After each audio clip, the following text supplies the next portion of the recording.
Working with image objects and photographs is incredibly easy in Tungsten Power PDF. First we'll go to Edit and select Edit Object on the ribbon bar. We can then select a couple of images and move them around on the page. We'll swap places on these two awards. We can also right click on images to add some image effects. Let's go ahead and brighten this image.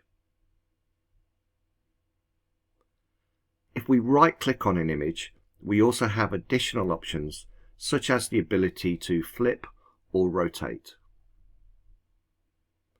You can also rotate an object by any angle using its handle. And lastly, we can place a new image directly on the PDF by selecting Place Image, and we'll change the filter to show all compatible image file types.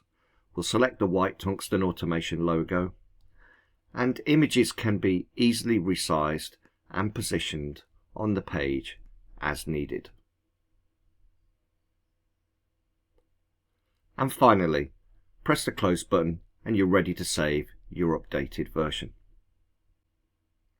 If you're interested in learning more about Power PDF and its capabilities, we offer both free to access online learning as well as a wealth of technical videos on the Tungsten Demo Center.